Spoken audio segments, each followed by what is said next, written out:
ત્રસદસ્યુ ઇતિ સ્મૃતા, જેનાથી લૂંટારાઓ, ચોર લૂંટારાઓ કાંપે, થરથર ધ્રુજવા લાગે ને, એટલે નામ ત્રસદસ્યુ બીજું નામ બાંધાતાનું ભાગવતજીમાં એનો ઉલ્લેખ છે.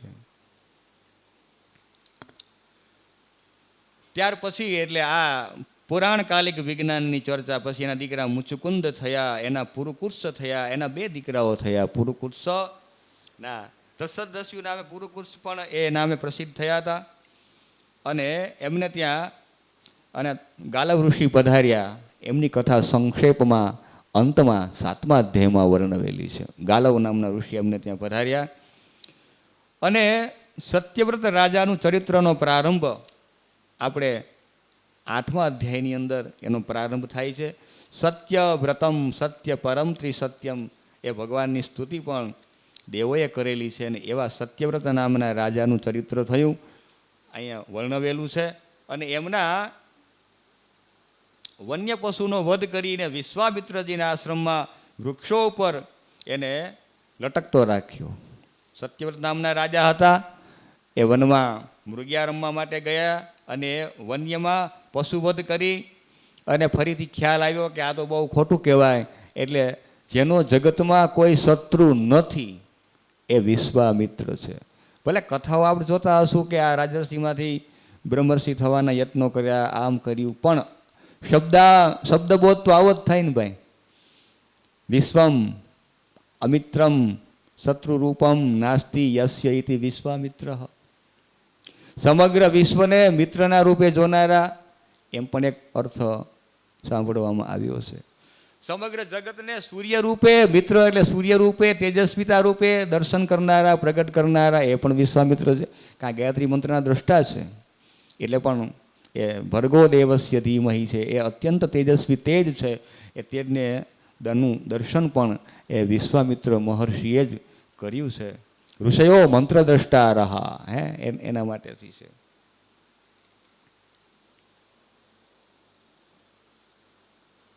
આ મહારાજ સત્યવ્રતજી એ બુભુક્ષિત થઈ અને સત્યવ્રતે વશિષ્ઠ ધેનુ, કામધેનુ વશિષ્ઠ મહારાજની હતી, એનો વધ કર્યો. બુભુક્ષિત હકીર ન કરોતિ પાપમ. આ સુક્તિ અહીંયા લાગુ પડી. એટલે મોટો માણસ હોય, બ્રહ્મર્ષિ હોય, રાજર્ષિ હોય, તપસ્વી હોય, ગમે એવો હોય, પણ બુભુક્ષા કોઈને છોડે નહીં ભાઈ. ત્યારે ગમે એ કરી નાખે ને ગમે એનું કલ્યાણ પણ કરી નાખે. એટલે વશિષ્ઠ ધેનુનો વધ કર્યો અને માંસ ભક્ષણ કર્યું. વિશ્વામિત્ર પોતાના પુત્રોને પણ આ પ્રકારે, ત્યારની પ્રક્રિયા હશે એ સમયમાં, એટલે એનું પલલ ભક્ષણમ, પલલ એટલે માંસ, એ થયું.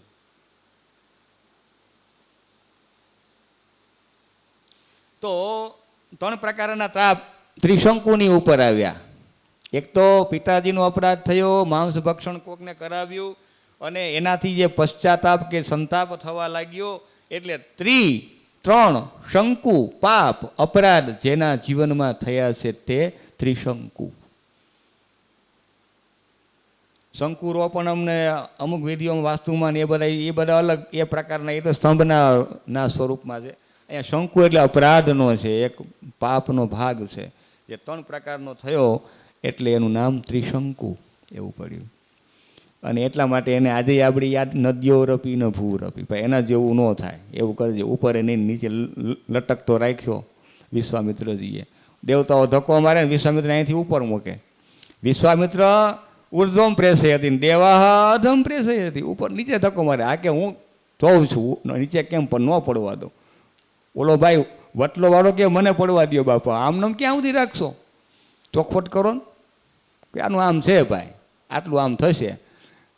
ક્યાં સુધી બિચારો પેલું આપણા વેમમાં રહીએ કે આ આમ કરશે, હો વાત કરી છે, ત્યાં સુધી નહીં. એટલે ત્રિશંકુના જીવનમાં 3 પાપ થયા, એટલે એની ગતિ થઈ. પિતાજીનો અસંતોષ નામનું પાપ થયું. ગુરુ ગો વધનું પાપ થયું, એ લખ્યું છે અંદર. 3 પાપ કયા થયા, અપરાધ કયા થયા? 1 પિતૃદેવસ્ય અસંતોષ, પિતાજીને અસંતોષ છે, તું આવું કામ ન કરી શક્યો. અને ગુરુ ગોવધનું બીજું પાપ થયું. અને અપ્રોક્ષિતમાં સલભક્ષણ માંસ ભક્ષણ, અપ્રોક્ષિત માંસ ભક્ષણનો ત્રીજો અપરાધ થયો. એને શુદ્ધ કર્યા વગરનું એ સમયમાં આ બધું ચાલતું હશે. અત્યારે પણ બંગાળ બાજુ ની બધું આવું ભક્ષણ કરે છે ને, મત્સ્ય ભક્ષણમ ને આ બધું થાય છે. તો આ 3 પ્રકારના પાપ થયા. એટલે વિશ્વામિત્રજી દ્વારા એને છતાં પણ વરદાન પ્રાપ્ત થયું. સશરીર સ્વર્ગ ગમન કર્યું. તને મારે સ્વદેહે સ્વર્ગે મોકલવો છે. એની પત્ની હતી સત્યરથા. શ્રીશંકુની પત્નીનું નામ છે સત્યરથા. એના દ્વારા હરિશ્ચંદ્રનો જન્મ થયો.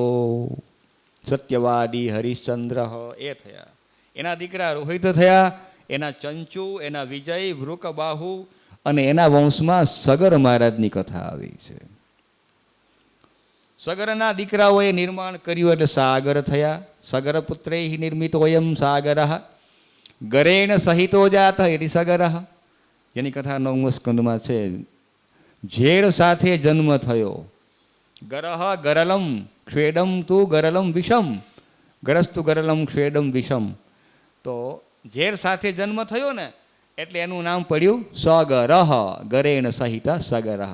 અને એને અશ્વાન વેષણ કરવા માટે આ ભૂમિનું શોધન કર્યું અને ખોદકામ કર્યું એટલે સાગર થયા. હયાન વેષણાર્થમ. અને એ સગરની 2 પત્ની કેશિની અને બીજી અરિષ્ટનેમાં, ત્યાં ભાગવતજીમાં જુદી આપી છે. એક કેશિની આપેલી છે અને એક અરિષ્ટનેમાં. તો ઓર્વ નામના ઋષિ હતા. એમને ખબર પડી કે ભાઈ આમનું મૃત્યુ ન ભલે થાય પણ એનામાં રહેલો જે જીવ છે ને એનું મૃત્યુ ન થાય. એટલે ઓર્વ ઋષિએ વરદાન આપ્યું.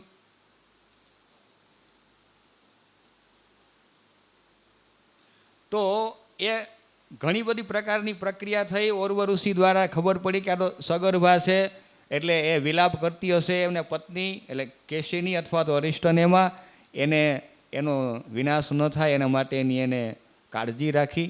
કારણ કે સગર્ભા હતા અને એને ત્યાં દીકરાનો જન્મ થવાનો હતો એને ખબર હતી. એટલે અહીંયા ભાગવતજી કરતાં અહીંયા ઉલટું છે. 60,000 નો ને જન્મ આપશે.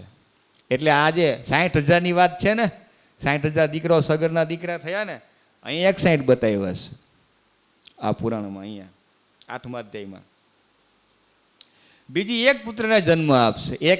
એક 60,000 ને અને બીજી 1 પુત્રને જન્મ આપશે. જે પંચજન નામનો વંશધર હતો. એના ગર્ભથી તુંબી ઉત્પન્ન થઈ, તુંબડું ઉત્પન્ન થયું. જેમાં તલ જેવડા 60,000 ગર્ભ થયા. જુઓ આ ગર્ભ વિજ્ઞાન છે. આપણે વાત આવી મનમાં આવે કે 60,000 1-2 ની વાતો કરીએ છીએ, 3ની વાતો સાંભળી છે. અત્યારે એનાથી આગળ કંઈ ગયા નથી આપણે. પશુ પક્ષીઓની વાતને છોડીએ પણ માનવ સૃષ્ટિમાં તો 1, 2, 3 એના કરતી આગળ કાંઈ એકી સાથે કોઈનો જન્મ થયો હોય એવું બેન તમને ખ્યાલમાં છે? તમે તો એના નિષ્ણાત છો. 1, 2, 3 સુધી જ છે ને, આગળ નથી ને. અહીંયા 6 સમજો, હાલો 10 હાલો ને, હાલો હજી આગળ નથી ને. પણ અહીં જુઓ તમે, એ 61,000 ના ગર્ભના રૂપમાં પ્રગટ કેમ થયા? તો એ તલ જેવડા હતા. જો હવે આ વિજ્ઞાન છે. ન કરી બાળકો 61,000 સમય ખરા. અને એમ તો કહીએ તો એ માતાથી ખમાય નહીં, સમાય નહીં. ખમાય 61,000ની વાત એ શરીરની ક્ષમતા પણ નથી. કદાચ એ સમય હોઈ શકે પણ આટલી બધી નહીં. તો એ ચોખવટ કરી છે કે તુંબી ઉત્પન્ન થઈ, તુંબડું, અને તુંબડામાં તલ જેવડા 60,000 ગર્ભ થયા. તલ જેવડા, તિલ સદૃશા ગર્ભા. એ એક તલના તલ જેવડા એ ગર્ભને એક ઘીથી ભરેલા કુંભમાં સ્થાપિત કર્યા. ઘીથી ભરેલો ઘડો હતો અને એમાં તલ જેવડા એ બધા જ ગર્ભને એક ક્રમશઃ સ્થાપિત કરવા લાગ્યા. એનું પાલન ને પોષણ થયું. પંચજનનો પુત્ર અંશુમાન થયો અને પછી એ 60,000 દીકરાઓ મોટા થયા. એની અને કપિલ મુનિ એમ ભાગવતજીમાં વર્ણન મળે કે એના ક્રોધથી આ બધા નષ્ટ થયા કે ના, કપિલ મુનિના ક્રોધથી નષ્ટ નથી થયા, સગરના દીકરાઓ તો એના આચરણથી નષ્ટ થયા છે. આવું ત્યાં વર્ણન ધનંજયભાઈ શાસ્ત્રીજી અને બંને વિદ્વાનો, કથાકાર નથી પણ થોડોક વિષયની યાર સ્પર્શ થાય, કારણ કે એ તો 260 કરી, અહીંયા આપણે તો બગડો વિયો જાય, છગડો વિયો જાય, વાંય શું વધે એવા, આપણું તો શું ગજવું કહેવાય. એટલે આ બંને મહાપુરુષો પોતાના વક્તવ્યમાં કાંઈક જો ત્રુટિ રહી જતી હોય અહીંયા, કારણ કે આ તો બધું પુરાણ છે, એનું પુરાણ તો કેમ કરી શકાય, થાય જ નહીં, છતાં પણ યથાર્થી પ્રયત્ન કરીએ.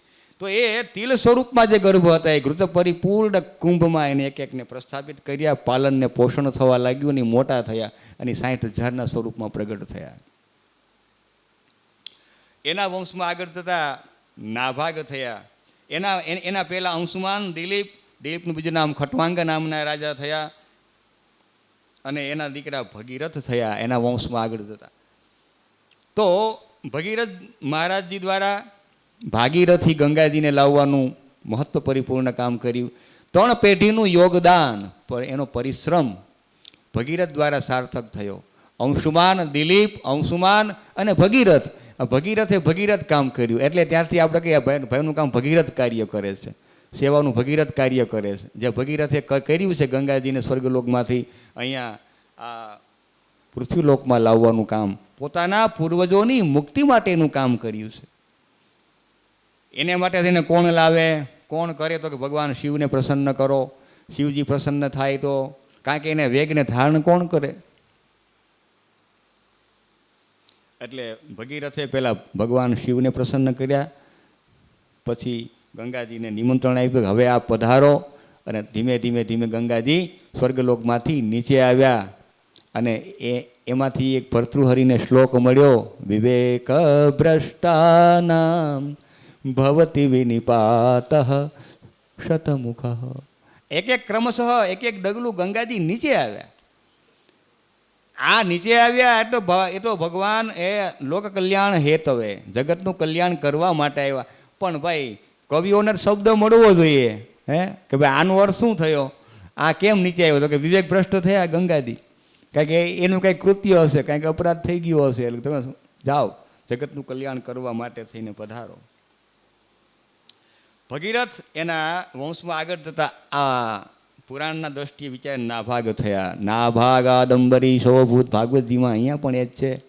નાભાગના અંબરીશ થયા, એના સિંધુદ્વીપ થયા, એના અયુતાજીત નામના દીકરા થયા, એના ઋતુપર્ણ થયા, ઋતુપર્ણના આર્તપર્ણી થયા, એના સુદાસ, એના સૌદાસ, સૌદાસના કલ્માસપાદ નામના રાજા થયા. જે પાપનું જલ પોતાના ચરણ ઉપર પધરાવ્યું અને પગ કલ્માશ કાળો બની ગયો એટલે કલ્માશપાદ નામ થયું. પણ એ જ કલ્માશ ભગવાન શિવજીના કંઠમાં શોભા ધારણ કરે. સકલ્માશ કંઠે તવ ન કુરુતે ન શ્રિયમહો વિકારોપી શ્લાઘ્યો ભુવન ભયભંગ વ્યસનિન. એ જ પરમાત્મા, એ જ વિકાર, એ જ એકને એ વિકાર દુર્ગુણના રૂપમાં પ્રગટ થાય ને એનો એ વિકાર બીજો સ્વીકાર કરે ત્યારે તિરસ્કાર ન થાય ત્યારે શોભાના આકારને ધારણ કરે. એ વસ્તુ એકની એક છે. જલનો બિંદુ શિયાળાના સમયમાં કમળના પાન ઉપર પડે તો મોતી જેવું લાગે ભાઈ, જલનું બિંદુ જ છે ને. અને એ જ સ્વાતિ નક્ષત્રમાં પડે તો સ્વાત્યામ સાગર શક્તિ મધ્ય પતિતમ તન મૌક્તિકમ જાયતે, એ જ જલબિંદુ મોતી ધારણ કરે. અને તપેલા લોખંડના તવા ઉપર ભાઈ પડે તો છમ હો ગયા, પૂરા હો ગયા. શમ કાંઈ નહીં, દમ નહીં, હવે પૂરું થઈ ગયું, નીકળી ગયો. જલબિંદુ એમાં પડ્યું, બિંદુ એક, એની ક્રિયા અનેક અને એની શોભાઓ અલગ અલગ પ્રકારે એનું વર્ણન કવિઓ કરે. તો એ રીતે એના દીકરા કલ્માશપાદ થયા.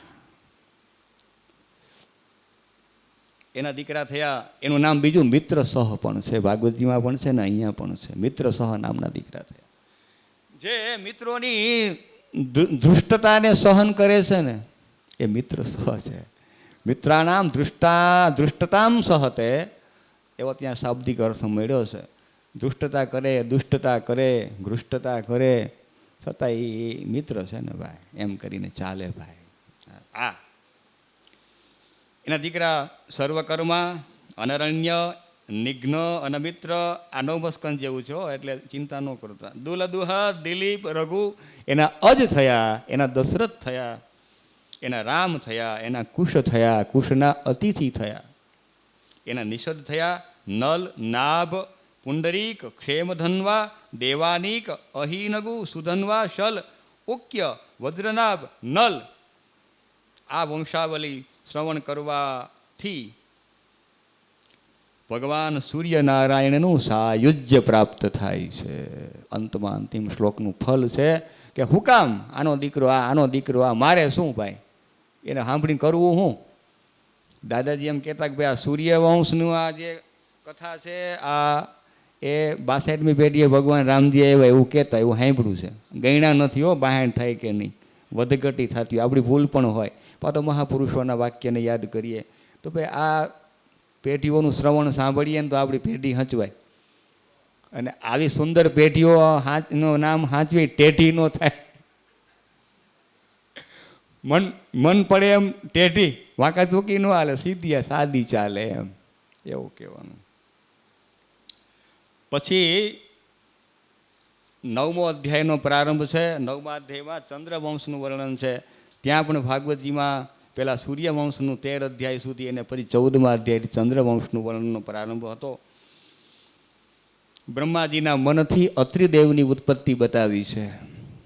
10 માનસ પુત્રો મરીચી, અત્રિ, અંગિરા, પુલસ્ત્ય, પુલહ, ક્રતુ, ભૃગુર, વશિષ્ઠ, દક્ષ અને નારદ. એમાંના બીજા નંબરના દીકરા અત્રિ છે, જે બ્રહ્માજીના મનથી ઉત્પન્ન થયા છે. મનથી ઉત્પન્ન કોણ થાય? જેનામાં જે ત્રિગુણાતીત હોય, સત્વ, રજસ અને તમસના ગુણથી તીત હોય, એટલે અત્રિ જ્યાં 3 ગુણો નથી. બીજો અર્થ જ્યાં 3 જણા નથી, 2 જ છે. અત્રિ અનસૂયા 2 જ છે. 3 ગુણો નથી, 2 કરતાં વધારે જણ નથી. નત્રી જ્યાંમાં કોઈ બીજું કોઈ છે નહીં, બે જ વ્યક્તિઓ આશ્રમમાં નિવાસ કરે, એટલે પણ અત્રિ. જ્યાં 3 નથી, જ્યાં 3 ગુણોથી પર છે, એ જ મનમાંથી ઉત્પન્ન થાય ને. 3 ગુણોથી પર વગર મનમાંથી ઉત્પત્તિ થવી એટલે માનસી સૃષ્ટિ છે. એ સૃષ્ટિ કેમ થાય? કલિકાલમાં તો એમ વર્ણન છે, માનસમાં વર્ણન એવું મળ્યું છે કે મનથી તમે કરેલું દાન, રોકડું કાંઈ નહીં, 1 રૂપિયાનો ખર્ચ નહીં, નયાયનો નહીં, તોય તમને એ પુણ્ય પ્રદાન કરનારું બને છે. પણ આપણાથી થાય છે? સવારના પોરમાં ઉઠીને, હે વિપ્રદેવો, તમે મારી આંગણી પધાર્યા, આ કોટી ગાયોના દાન હું આપને કરી રહ્યો છું, આવો કોઈ દી વિચાર આવ્યો ખરો? કાંઈ દેવું છે? આવ્યો વિચાર? માનસ પુણ્ય હોહી નહીં પાપા. માનસિક પુણ્ય લેખાય પણ પાપ નહીં લેખાય. એટલે પાપ કરવું તે આપણો સહજ ધર્મ થઈ ગયો છે. આપણો મતલબ સમગ્ર પ્રાણી માત્રનો એ વિચારે, પાપથી વિચારયુક્ત પાપ બને, પાપયુક્ત વિચાર બને. વાણીમાં પણ એ આવી જાય, ક્રિયામાં પણ આવી જાય. પણ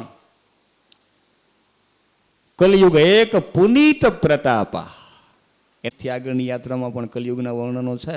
પણ કહેવાનો ભાવ કે માનસ જો આજ શું કામ કહેવું જોઈએ કે માનસિક પુણ્ય કરતાં આજથી થવું શા માટે ન થઈએ? શા માટે રવિવારની રાહ જોઈએ? આજથી થયું એ થયું, કર્યું તે થયું. એટલે માનસિક પુણ્ય કરીએ તો એનું આપણને પુણ્ય મળે, પણ પાપ કરીએ તો એનું ફળ ભોગવવાનું નથી. આ કલિકાલનો નિયમ છે. કલિયુગ એક પુનીત પ્રતાપા, માનસ પુણ્ય હોહી નહીં પાપા. એટલે માનસિક સંકલ્પ, એટલે ઋષિઓએ તન્મે મનઃ શિવ સંકલ્પ મસ્તુની ભાવના એટલા માટે અહીંયા પ્રગટ થઈ છે કે અમારું મન કલ્યાણકારી વિચારો કરનારું બને. કલ્યાણ વિચારમાં કલ્યાણો છે તો વાણીમાં અને વર્તનમાં આવતા વાર નહીં લાગે. આ ત્રણેયની એકતા થશે. એટલે અત્રિ મહર્ષિએ 3000 દેવ વર્ષ તપ કર્યું. આપણા નહીં, દેવ વર્ષો. આપણા 360 દિવસનું 1 વર્ષ થાય, એ 1 વર્ષ દેવોનો 1 દિવસ થાય. આપણો 1 મહિનો થાય એટલે એ પિતૃઓનો 1 દિવસ થાય. પિતૃઓનો 1 દિવસ, આપણું 1 વર્ષ એટલે દેવોનો 1 દિવસ. એવા 100 વર્ષની ગણના કરવાની થાય. અને એમાં દિવ્ય વર્ષ દેવોના 3000 વર્ષ તપશ્ચર્યા કરી. જલરૂપ ગર્ભને દિશાઓએ ધારણ ન કર્યું, જેથી બ્રહ્માજીએ ભૂપતિત ગર્ભને પોતાના રથ ઉપર સ્થાપિત કર્યો. બ્રહ્માજીએ જમીન ઉપર પડેલા આ જલગર્ભને પોતાના રથ ઉપર સ્થાપિત કર્યો અને પૃથ્વીની 21 વાર પ્રદક્ષિણા કરી બ્રહ્માજીએ. ઔષધિઓ ઉત્પન્ન થઈ. ચંદ્રનું તપની પણ કથા અહીંયા છે. બ્રહ્માજીનું વરદાન છે. જલૌષધિ બીજ અને આ સર્વના સ્વામી તરીકે સોમ દ્વારા રાજસુ યજ્ઞ થયો અને સોમને નક્ષત્રોના સ્વામી અને જલૌષધિ અને બીજના સ્વામી તરીકે એને બ્રહ્માજીએ પ્રસ્થાપિત કર્યા. રાજસુ યજ્ઞ થયો ને એટલે મદ આવ્યો, ચંદ્રને મદ આવ્યો. મદોન્મત થયેલા ચંદ્રએ બૃહસ્પતિની પત્ની તારાનું અપહરણ કર્યું. કથા ભાગવતજીમાં પણ છે ને અહીંયા પણ છે.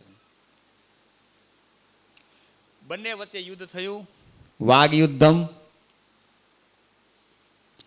આમ તો પેલું કે ને કે ભાઈ અજાયુદ્ધમ ઋષિ શ્રાદ્ધમ પ્રાતઃ મેઘાડંબરમ. આનું કંઈ પરિણામ મળે નહીં એવું ને એવું હોય. બકરીઓ આમ શિંગડા ભરાવે ને 10 મિનિટ પછી એવી નહીં રમતી જ હોય. અજાયુદ્ધમ એ કરતી હોય તો એની એનું કોઈ એનું કોઈ. અને દંપત્યો ચકલ કલહ એ સવારે થોડું ખાટી મીઠી થઈ ગઈ ફરી સાંજે પાછા ભેગા હોય. પરિણામે ન કિંચન, પરિણામમાં કાંઈ મળતું નથી. આ ખાલી વ્યર્થ સમય જાય છે. તારાનું અપહરણ કર્યું ચંદ્રએ. મુગ્ધ બન્યા. બ્રહ્માજી પાસે ગયા. બૃહસ્પતિજીને કહેવા લાગ્યા કે ભગવાન મારું દુઃખ દૂર કરો. કે શું થયું? કે મારી પત્નીને ચંદ્ર મારા લઈ ગયા.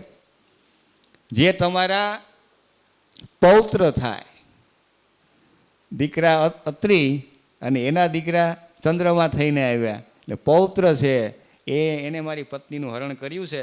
માટે કહ્યું તો બૃહસ્પતિ મહારાજે બ્રહ્માજીને વિનંતી કરી. બ્રહ્માજી ચંદ્રને કીધું ભાઈ આ ખોટું કહેવાય, આ પાછા આપી દો. પણ બૃહસ્પતિ કહે હવે મારે સ્વીકારીને કરવું છે શું? રામજીએ કીધું એમ. તો કહ્યું કે ભાઈ ના, પણ એ બંનેના સંયોગથી એનામાં ગર્ભ રહ્યો. અને એમ કીધું કે એનો તમે ત્યાગ કરી દો, એને ધારણ ન કરો તો હું તમને રાખું. તો કે હવે ક્યાં કરવું? કે મુંજ નામના ઘાસ ઉપર એ ગર્ભનો ત્યાગ કર્યો. એવી કથા અહીંયા છે. અને એ પુત્ર અત્યંત તેજસ્વી હતો અને એ ચંદ્રના દીકરા થયા એટલે બુદ્ધિશાળી પણ હતા, તેજસ્વી પણ હતા. દેવોએ પ્રશ્ન કર્યો કે આ બાળક કોના જેવો છે? કેન તુલ્યો એમ બાલક, કોના જેવો છે? ત્યારે કીધું કે એ બુદ્ધિશાળી છે, એ તેજસ્વી છે, એ સૌંદર્ય સંપન્ન છે અને એનું નામ બુધ રાખવામાં આવે છે. સોમનો દીકરો એટલે સૌમ્ય ગુણોવાળા પણ છે. અને એના બુધ દ્વારા ઈલા સાથેનો સંપર્ક થયો, સંયોગ થયો અને પુરુરવાનો જન્મ થયો. અને એને ઉર્વશી સાથેનો સંપર્ક થયો. સેમ જે ઇન્દ્રની અપ્સરાઓ છે, સ્વર્ગલોકની ઘૃતાજી, મેનકા, રંભા, તિલોત્તમા, ઉર્વશી આ બધી છે, દેવાંગનાઓ છે, નૃત્યાંગનાઓ છે. એમને ત્યાં 7 દીકરાઓ થયા. અને આ ચંદ્રદેવનો જે પ્રસંગ છે એનું શ્રવણ કરવાથી અસ્માકમ પાપ નાશો ભવતી, આપણા પાપનો નાશ થાય છે. એટલે ત્યાંથી બુધ અને ઈલા અને એમના દીકરા પુરુરવા થયા. એમનું આખ્યાનનો પ્રારંભ 10મા અધ્યાયથી પ્રારંભ થાય છે કે ઈલા અને બુધ અને ઈલા અને આ બંનેનો સંયોગ થયો. કારણ કે એ 1 માસ કન્યા ને 1 માસ સ્ત્રી ને 1 માસ પુરુષનું એને પછી સમાધાન થયું. જ્યાં જે વનમાં પુરુષોએ જવાનું ન હતું ને એ વનમાં ગયા અને પછી ત્યાં સ્ત્રી બની ગયા. અને પછી વશિષ્ઠ મહારાજે કૃપા કરી શિવજીને પ્રસન્ન કર્યા કે આમાંથી કાંઈક એને મુક્ત કરો. તો કે ભાઈ હાવ તો મુક્ત ન થાય, પણ 1 મહિનો સ્ત્રી ને 1 મહિનો પુરુષ રહેશે, આવી વ્યવસ્થા ગોઠવી. હવે આ આશ્ચર્ય પમાડે એવી વાત છે ને. 1 મહિનો પુરુષ પુરુષના ભાવમાં અને 1 મહિનો સ્ત્રીના ભાવમાં. એટલે પુરુષમાં 75% સ્ત્રીના ગુણો છે, સ્ત્રીમાં પુરુષના 75% ગુણો છે. આ બંનેમાં સામ્યતા છે. 25%નો જ ભેદ છે. જે કિન્નરો આજે આપણે જોઈએ છીએ ને, તો એમાં બંનેની સામ્યતા દેખાય છે. બંને સામ્યતા છે. એને ઘણા મજાકમાં એમ કે સેમિનાર, એ લોકોને સેમિનાર શબ્દથી વાપરે. અને પછી બીજું કંઈક શબ્દ વાપર્યો, પાર્ટનર. સેમિનાર આ કિન્નરો માટેના શબ્દનો પ્રયોગ લોકો કરતા હોય છે. આ ગાડીમાં બેઠા બેઠા સાંભળ્યું, ત્યાં આવ્યા હતા ને તો કોઈક બોલ્યું, મેં કીધું આવું કેમ? તો કે આમાં આમ.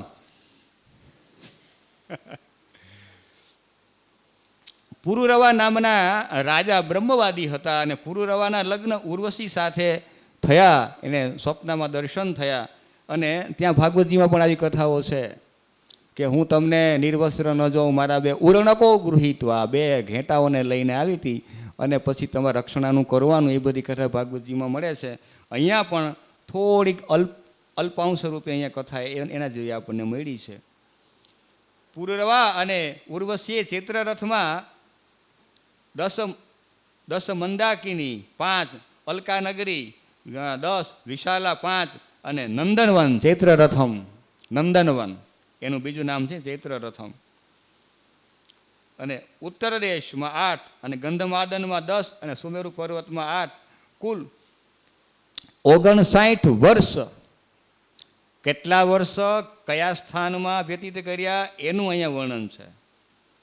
10 મંદાકિનીના પ્રદેશમાં, 5 અલકાનગરી, 10 વિશાલા, 5 નંદનવન, 7 ઉત્તર દેશ, 8 ગંધમાદન નામનો પર્વત, 10 સુમેરુ પર્વત.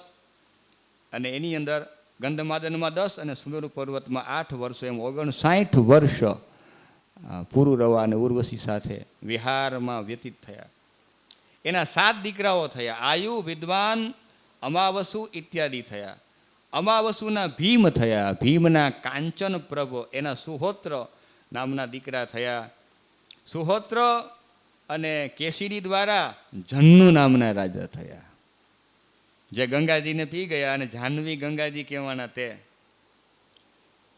અને એના દ્વારા સર્વમેધ નામના દીકરા થયા. એના મહામખ યજ્ઞ ગંગા દ્વારા સલનું જલ ગંગા પાનથી જન્નુ મહારાજે ગંગાજીને વિનંતી કરી કે તમે અમને માર્ગ આપી દો. ગંગાજી કે હું ના આપી શકું, કંઈ વાંધો નહીં. એટલે એને ચુલુકી કૃત્ય અંજલિમાં ગ્રહણ કરીને. હવે આ બધી પરિભાષાઓ છે ને, એ લાક્ષણિક વ્યંજનાઓ કે તુરિયા શક્તિનો યોગ કરીએ તો જ આપણને એનો અર્થ બોધ થઈ શકે એવું છે. ખોબામાં ગંગાજી આવી ગયા ને પી ગયા, આવું વાત નાના બાળકને ન સમજાય. પણ ગંગાજીના એ સ્થૂલ સ્વરૂપને સૂક્ષ્મ બનાવી દીધું અને સૂક્ષ્મ સ્વરૂપે એને પાન કર્યું. સ્થૂલમાંથી સૂક્ષ્મ તો બને ને, અને બધા ઋષિઓ છે. એટલે એ સ્થૂલ રૂપમાંથી સૂક્ષ્મ રૂપ બનાવી અને એનું પાન કર્યું અને ફરીથી એને પ્રગટ કરી, જન્નુમાંથી પ્રગટ કરી. એમ પણ આપણને પુરાણોની કથામાંથી મળે છે. એમ પણ જાહ્નવી થયા એવું પણ ઉપદેશ છે, મળે છે. તો એ જાહ્નવી થયા અને એમના વંશમાં આગળ જતા જન્નુના યુવનાસ્ય પુત્રી કાવેરી સાથે લગ્ન થયા, જન્નુ ઋષિના. એ જન્નુના સુનદ્ય થયા. એના અજક, એના બલાકાશ્વ, કુશિક દ્વારા ઇન્દ્રતુલ્ય પુત્ર માટે તપ કરવામાં આવ્યું અને એના કૌશિક નામના દીકરા થયા. એ જ કૌશિક નામના દીકરા એ જ ગાધી રાજા થયા.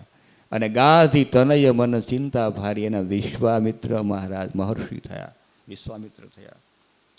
કુશિક અને પૌરા નામની કન્યા સાથે એનો સંયોગ થયો. એનાથી ગાધી રાજા એટલે કુશિકમાંથી ઉત્પન્ન થયા એટલે કૌશિક થયા અને એક ગોત્ર પણ થયું. સત્યવતી અને કૌશિકી નદી બન્યા. સત્યવતી નામની જે કન્યા હતી કૌશિકી નદી બન્યા અને જમદગ્નિના લગ્ન રેણુકા સાથે થયા અને એમનો દીકરા થયા તે પરશુરામ થયા. હાલો ઇત્યાદિ વંશોની કથાઓ છે. અને એના વંશમાં દૃષદવતી અને વિશ્વામિત્ર એના અષ્ટક સુનશેપ ઇત્યાદિ દીકરાઓ થયા. દુષદવતી પુષ્યદવતી આ બધી નદીઓના નામ છે. અને વિશ્વામિત્રજીનો સંગમ થયો તે મેનકા સાથે, જે શકુંતલાના રૂપમાં આપણને ખબર છે. પણ અહીંયા દુષદવતી અને વિશ્વામિત્રનો સંયોગ થયો અને એમાં અષ્ટક, સુનશેપ ઇત્યાદિ સંતાનોનું વર્ણન પ્રાપ્ત થાય છે. કામદેવના પત્ની રતિનું ચરિત્ર આગળના એટલે કે 11મા અધ્યાયમાં પ્રારંભ થયો. સ્વરભાનું કન્યા પ્રભા અને આયુ અને એમના જે સંતાનો થયા, 5 પુત્રો થયા. એમાં રંભ, રજી વગેરે થયા. પુરુરવા પુત્ર આ આયુના 5 દીકરાઓમાં જ્યેષ્ઠ નહુષ હતા. નહુષ અને રજી નામની કન્યા, એના સંયોગનું વર્ણન છે. દેવ પક્ષમાં રજીનું યુદ્ધ થયું, લઈ ગયા. દેવ પક્ષમાં ગયા રજી અને યુદ્ધસાર કરવા લાગ્યા. દૈત્યો સાથે યુદ્ધ થયું, દૈત્યોનો વધ થયો. રજી 500 પુત્ર દ્વારા ઇન્દ્ર ઉપર એટલે કે સ્વર્ગના લોક ઉપર આક્રમણની પ્રાપ્તિ થઈ, આક્રમણ કરવા લાગ્યા. અને એનાથી એના દીકરાઓ થયા અનેના, રજીના વંશજો થયા તે પ્રતિક્ષત્ર, સંજય, જય, વિજય, કૃતિ અને હરિયત્વ. એના સહદેવ, એના નદીન, એના જયત્સેન, સંકૃતિ, ક્ષત્રવૃદ્ધ, સુનહોત્ર, ગૃત્સમદ, શુનક. એના દીકરા શૌનકાદય. શુનકના દીકરા થયા તે શૌનકાદય. જે બધા ઋષિમુનિઓ આ બધા બેઠા છો અલગ અલગ સ્વરૂપમાં, તે શૌનકાદી થયા. એના દીકરા દીર્ઘતપા થયા. એના દીકરા ધનુ, એના દીકરા ધન્વંતરી, એના કેતુમાન, એના ભીમરથ, એના દિવોદાસ નામના દીકરા થયા. એના દીકરા થયા પ્રતરદન થયા. એના દીકરા વત્સ, અલર્ક અને સન્નતિ. અલર્ક નામના દીકરા હતા, એને 66,000 વર્ષ તપશ્ચર્યા કરી અને યુવાવસ્થામાં હતા. તો અને લોપામુદ્રાની કૃપાથી એમને ત્યાં સન્નતિ નામના જે રાજા હતા, એને લોપામુદ્રાની કૃપાથી સુમિથ નામના દીકરા થયા. એના ક્ષેમ, એના કેતુમાન, વસુકેતુ, ધર્મકેતુ, સત્યકેતુ અને વિભુ નામના દીકરા થયા. એના વંશમાં આગળ જતા આનર્ત થયા. એના દીકરા સુકુમાર, દૃષ્ટિકેતુ, વેણુહોત્ર અને ભાર્ગભૂમિ નામના દીકરા થયા. તો અહીંયા રતિ ચરિત્ર વર્ણન, રતિ એટલે પ્રેમ, કામદેવ પતિ રતિ. તો એના આ વંશજોની કથા 11મા અધ્યાયમાં. પછીના અધ્યાયમાં 12મા અધ્યાયમાં નહુષ રાજાનું વર્ણન છે. સમય ઓછો છે, જરા ગતિ પકડીએ. પિતૃગણની કન્યા વિરજા, એના લગ્ન નહુષ સાથે થયા. એના 6 દીકરાઓ યતિ, યયાતિ, સંયાતિ, આયતિ, વિયતિ અને કૃતિ. નહુષસ્ય નાહુષાહા, નહુષના દીકરાઓ થયા. તે ભાગવતજીમાં એનો શ્લોક છે. યયાતિના લગ્ન કકુસ્થની કન્યા અને દેવયાની તથા શર્મિષ્ઠા સાથે એના લગ્ન થયા. દેવયાની બ્રાહ્મણની દીકરી હતી, યયાતિ રાજા હતા. આ બંનેનો સંયોગ કેમ થયો એનું વર્ણન ભાગવતજીમાં છે. એને સંક્ષેપમાં લઈએ કે કચ્છ બૃહસ્પતિના દીકરા કચ્છે આ દેવયાની ગુરુપુત્રીને શાપ આપ્યો કે તું મારી સાથે લગ્ન કરતો નથી. અને પહેલાં કચ્છે કીધું કે તમે ગુરુજીના દીકરી કહેવાય એટલે બેન કહેવાય, મારે લગ્ન કેમ કરવા? અને ઓની ઈચ્છા હતી તો કે ભણેલી વિદ્યાધારી યોગ્ય સમયે કામ નહીં લાગે, નષ્ટ થઈ જશે. અને આ કચ્છે શાપ આપ્યો કે તને બ્રાહ્મણનો દીકરો મળશે નહીં. કચ્છ શાપાત, બૃહસ્પતિ દીકરા કચ્છે એને શાપ આપ્યો. એટલે અહીંયા દેવયાની પછી કૂવામાં પડ્યા હતા ને એને બહાર કાઢ્યા. ને શર્મિષ્ઠા અને દેવયાની, વૃષપર્વાની દીકરી શર્મિષ્ઠાનું વર્ણન ને દેવયાની શુક્રાચાર્ય દીકરીનું વર્ણન ને બધું આવે જ નવમા સ્કંદમાં. એના કપડાં બદલી ગયા અને પહેરી લીધા ને પછી કૂવામાં નાખીને પછી અવાજ આવ્યો. એ દિશા તરફ યયાતિ નામના રાજા ગયા અને પછી એને હસ્તગ્રાહી, એને હાથ અંદર આપ્યો કૂવામાં. હાથ કૂવામાં આપ્યો એમ નહીં, હાથમાં રહેલું ઉત્તરીય વસ્ત્ર બાંધી હાથમાં અને કૂવામાં નાખ્યું ને પછી એમને બહાર કાઢ્યા. અને પછી એને કીધું હાથ પકડ્યો છે એટલે તમે મારા પતિદેવ બનો, હું તો રાજપુત્ર છું ભાઈ, મને કચ્છનો શાપ છે એટલે તમારું જ યોગ્ય વર રૂપે મારું વરણ થયું છે, એ ભગવાનની જ કૃપા છે. આ એના દીકરાઓનું વર્ણન કર્યું. દેવ્યાની દીકરાઓ યદુ, તુર્વસુ થયા અને શર્મિષ્ઠાના 3 દીકરાઓ થયા, દ્રુહ્યુ, અનુ અને પુરુ. જે પુરુએ યયાતિને યુવાની આપી. અને શ્લોક મળ્યો ઉત્તમશ્ચિંતિતમ કુર્યાત પ્રોક્તકારી તુ મધ્યમઃ અધમો શ્રદ્ધયા કુર્યાત અકર્તોચ્ચરિતમ પિતુઃ. બધા દીકરાઓની પાસે માગણી કરી, કોઈ દીકરાઓ યુવાની આપવા માટે તૈયાર ન થયા. ત્યારે પુરુ નામના દીકરાએ વિચાર્યું કે ભલે હું વયસા કનિષ્ઠ વિચારેણ જ્યેષ્ઠ, પિતાજીની આજ્ઞા પાલન કરવી એ મારો પરમ ધર્મ છે. બસ એ શું કહેવા માગે છે એ આ નાખી દે છે ને ઉલાડી નાખી જે કરે. ભાઈ પિતાજીએ કીધું કે હાંજે આમ હોવું જોઈએ, ત્યાં એ પડી ગયું હોય, ત્યાં બેઠું હોય, શું કરવાના છો, ક્યાં જવાનું, જે કરવું હોય. કેમ પૂછો જ કોઈ દી? પૂછતા હું કામ શું કરવા દે, આટલા બધા ન હોય. ભાઈ મારે 2000ની જરૂર છે. હા પિતાજી તમારા એ 2000 રૂપિયા અહીંયા હાંજે ઓશિકાની છે, આવી જાય, તમે ચિંતા ન કરો.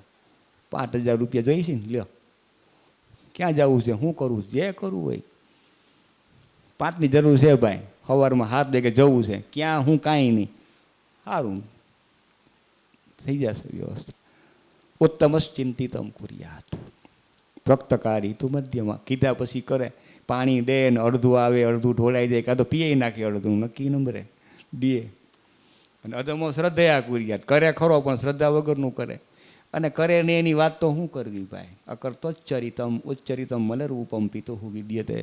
એ તો કેવલ મલ દ્વારા ઉત્સર્ગ વિધિ થઈ છે, એના સમાન ગણવામાં આવ્યો છે. 3 પ્રકારે પુત્રની પુત્રતા સિદ્ધ થાય છે. જીવતોર વાક્યકરણાત, જીવતોર પિત્રોહો વાક્યકરણાત, મૃતા હે ભૂરી ભોજનાત, ગયાયામ પિંડદાનાચ ત્રિભિઃ પુત્રસ્ય પુત્રતા.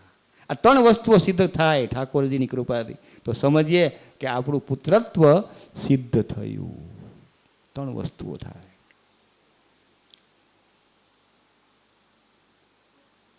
દાદાજીના નો આ શ્લોક યાદ આવે છે. યાચે દેહી મુકુંદ મેં માતૃ પુત્રમ ચ પિંડમ ચ પુત્ર હસ્તેન માતૃહસ્તેન ભોજનમ હે તિલકમ વિપ્રહસ્તેન માતૃહસ્તેન ભોજનમ પિંડમ ચ પુત્ર હસ્તેન દેહી મે મધુસૂદન. એ નાથ આટલી કૃપા કરો.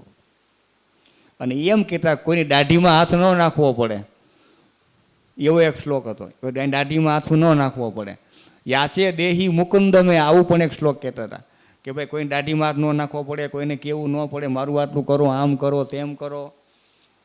યાદ આવ્યો નથી, આવે તો કાંઈક કરી દઈશું. યાચે દેહી મુકુંદ મેં, આટલું મને ખબર છે.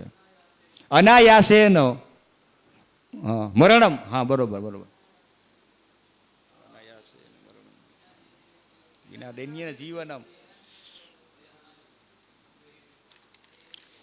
મરણમ ચાંતકાલે તે યાચે દેહી મુકુંદમ અનાયાસેન મરણમ વિના દૈવ્યે વિના દૈન્યેન જીવનમ. અને શબ્દ મને યાદ છે, કોઈ દાઢીમાં હાથ ન નાખવો પડે, કંઈક કરો. આવું સ્પષ્ટ બોલતા જ ક્યારેક ક્યારેક એ લગભગ તો એ શ્લોક આવી જ જાય. યાચે દેહી મુકુંદમે આવી જ જાય. વિના દૈન્યેન જીવનમ, કોઈને કેવું ન પડે આટલું કરો, આમ કરો, એમ સહજ પ્રક્રિયા સહજ ભાવથી થયા રાખતું હોય. અનાયાસે ન મરણમ, ખબર ન પડે.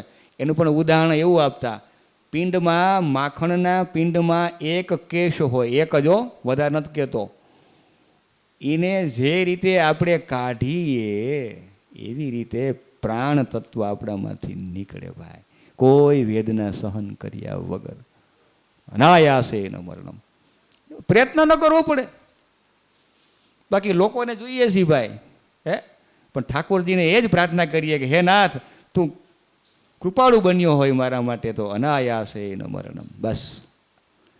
અને સ્મરણં ચાંતકાલે તે યાચે દેહી મુકુંદ મે, તારી નામ જીભ ઉપર આવી જાય અંતમાં, બસ આનાથી વિશેષ મારે શું જોઈએ. સ્મરણથી 3 પ્રકારના લાભ એ પણ એ કહેતા. સ્મર જાય, દ્વંદ્વના રણ જાય, અને આગળ મૂકીએ અને મરણ મંગલમય બની જાય. આ ભગવાન નામ સ્મરણના આવા અત્યંત દિવ્ય લાભ છે. તો એ લાભ હે પરમાત્મા, હે પ્રભુ આપ અમને આપો. બસ આ પુરાણ પ્રજ્ઞા પ્રતિષ્ઠાનના ઘણા બધા લાભ હશે, એમાં આ 3 લાભ આપણે પણ ઠાકોરજી પાસે માગીએ. અનાયાસેન મરણમ વિના દૈન્યેન જીવનમ સ્મરણમ ચાંતકાલે તે યાચે દેહી મુકુંદ મે. હે નાથ, કૃપા કરતા રહો. કરવી હોય તો આટલી જ કરજો. કલિકાલમાં કઠિન છે. અનાયાસે છે, મળે છે, માગ્યું મળે છે. દોશીમાં કે ભાઈ હું માગ્યું, એ મોતય નથી આવતું, ને આવ્યું તો કે લે હું આવ્યો તે કે આ છાણાનો હુંડલો ઉપર મૂકી દે. લે 85 વર્ષે જવાનું મન નથી થતું, બીજાની વાત તો ક્યાં કરવાની હોય. અનાયાસે નથી થતું. કેટલા પ્રયત્ન કરે છે, કોના દ્વારા થાય છે? સમય, શક્તિ, સંપત્તિનો દુર્વ્યય થાય છતાં પણ એ સહજ થતું નથી. પણ હે નાથ, થાય એવી અમારી પર કૃપા કરો. યાચે દેહી મુકુંદમે. એટલે પોતાની યુવાવસ્થા, અહીંયા પણ એક વિજ્ઞાન છે. યુવાન દીકરાની વૃદ્ધ બાપ એની યુવાની લઈ લે અને પેલાને વૃદ્ધાવસ્થા આપે, અદલા બદલી થાય. થાય ખરી? બોલો, થાય? તો કોઈ વૃદ્ધ જગતમાં રહે જ નહીં. ગમે એટલું કરે, આમ બદલા કરી નાખે. વળી પાછો કે 10 વર્ષ થયા, હવે તું લઈ લે, પાછું લઈ મને આપી દે. પણ નહીં, પુરુ નામના દીકરાએ વૃદ્ધ યયાતિને યુવાન બનવા માટેની ફોર્મ્યુલા બતાવી. એમ ચ્યવનપ્રાશ ને જેમ આ બધા આવે છે ને, કે આવી દવાઓ ખાઓ ને તો આમ વૃદ્ધત્વ નષ્ટ થઈ જાય ને યુવાન બની જાઓ, હટાકટા થઈ જાઓ.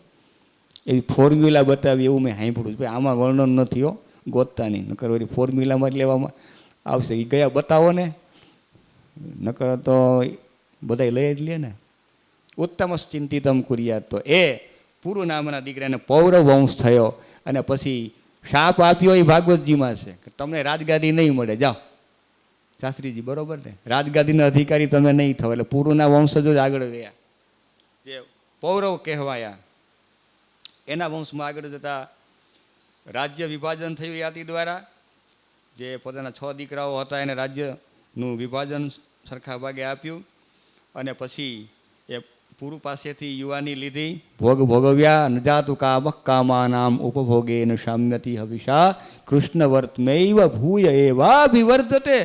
આ કામનાઓનો અંત તો આવતો જ નથી. જેમ ભોગવી એમ વધે. એમ કંઈક ભાઈ 10 દી ફરી ચા મૂકી દઈશું, બીડી પીવાનું છોડશું, તમાકુ નહીં ખાઈએ, મસાલો નહીં ખાઈએ, આમ નહીં કરીએ, પણ ત્યાં સુધી કરી લઈએ. ભરી એમ થાય કે હજી થોડુંક આગળ જાય, આગળ જાય. કામાનામ ઉપભોગે ન કામઃ ન શામ્યતિ. એનો ઉપભોગ કરી લઈએ અને એનું શમન થાય અને એ ઓછી થાય એવું બનતું નથી. જેમ ભોગવીએ એમ એની ઈચ્છાઓ વધતી જાય છે.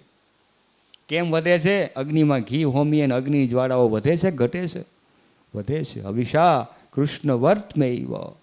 કૃષ્ણ વર્તમાં એટલે અગ્નિ, એનો રસ્તો કાળો છે, ધુમાડો નીકળે.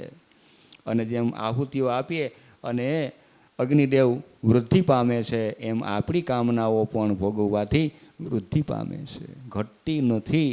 પ્રભુની કૃપા હોય તો જ ઘટે, બાકી તો વધ જાય, વધતી જ જાય. આજે 1, કાલે 2, કાલે 5, પછી 50 થાય. સંતો એમ કહે છે કે મનની ઉપર પ્રભુત્વ મેળવી શકાય. મન મરે માયા મરે, મર જાય શરીર, પણ આશા તૃષ્ણા અમર રહે, કહ ગયે સંત કબીર. એ આશા ઈચ્છાઓ કોઈ દિવસ પૂરી થઈ કોઈની? કે બધા જ કામ પૂરા કરીને કોઈ વિદાય જગતમાંથી લીધી? હજી એમ થયું કે આટલું કરતો જાઉં. હા, દાદા એમ કહેતા તો હજી એની ઈચ્છા આટલી હતી, કરી ન થઈ કા, હાલો આપણે પૂરી કરીએ. હોય જ છે કાંઈક ને કાંઈક. તો એની પર પ્રભુત્વ મળે. અને પછી પુરુવંશનું વર્ણન થયું 13મા અધ્યાયમાં.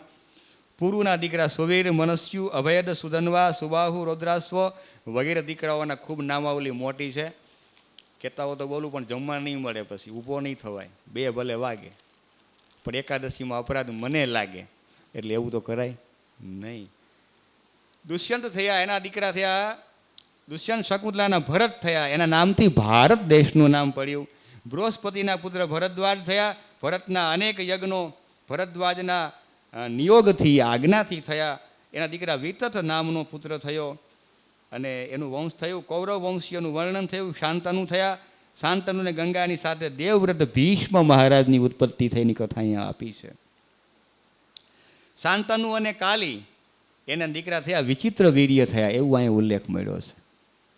વેદવ્યાસથી વિચિત્ર વીર્ય પત્નીમાં ધૃતરાષ્ટ્ર, પાંડુર અને દાસીપુત્ર વિદુરજીની ઉત્પત્તિ બતાવી છે.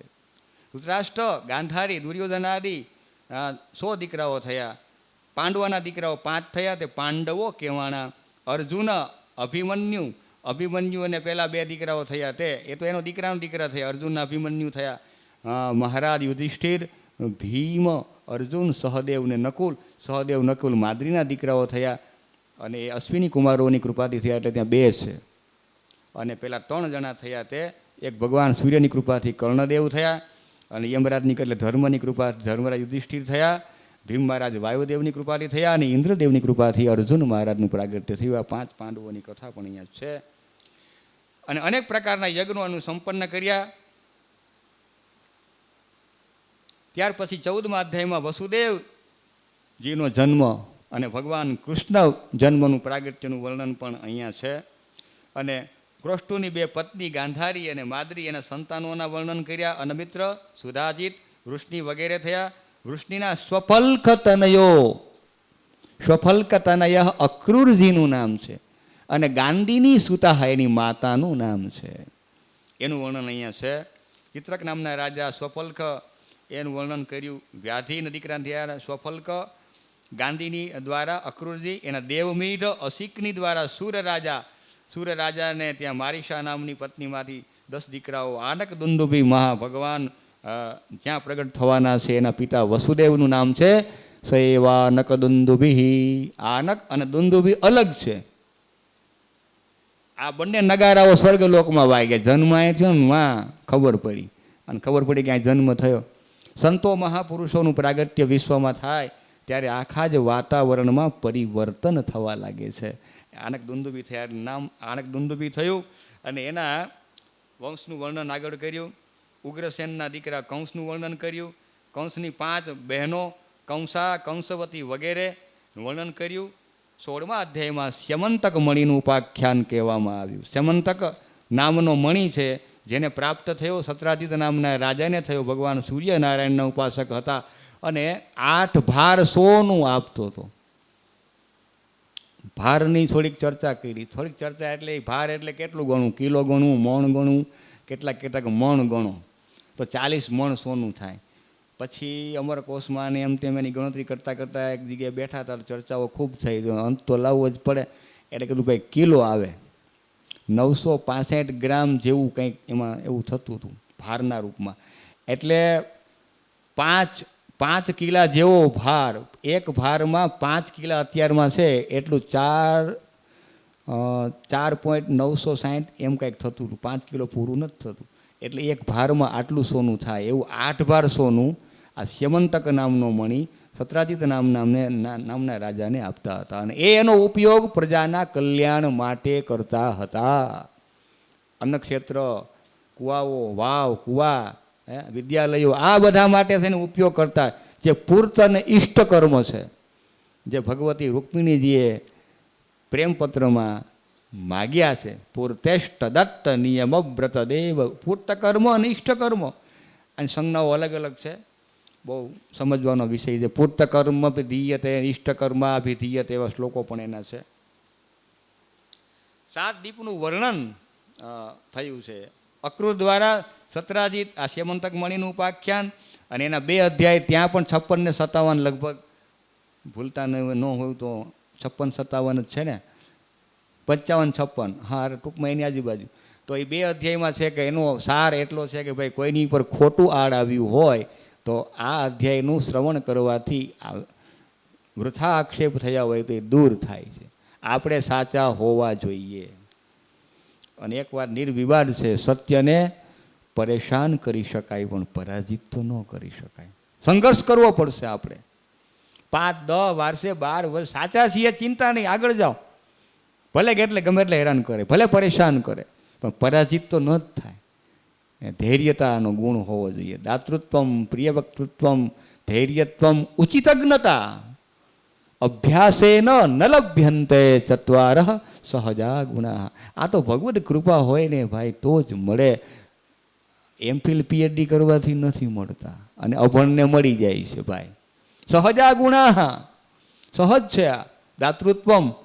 ખિસ્સામાં ઘણા બધા છે ભાઈ, આપવા માટે જ છે, પણ ખિસ્સામાં હાથ ક્યારે જાય? ભગવત કૃપા હોય તો થાય. છે પણ નથી જતો. આમાં જાય તો થાય ને, આમાં હાથ નાખે તો કે 2, 5, 25 આવે, પણ ખિસ્સામાં હાથ ક્યારે જાય? ભગવાનની કૃપા હોય તો જ થાય. બંડલના મને કબાટમાં પડ્યા હશે ભાઈ, ધૂપમ આઘ્રાપ્યામી દીપકમ દર્શ્યામી કરતા, પણ એમાંથી 1, 2 નોટ નીકળે ક્યારે?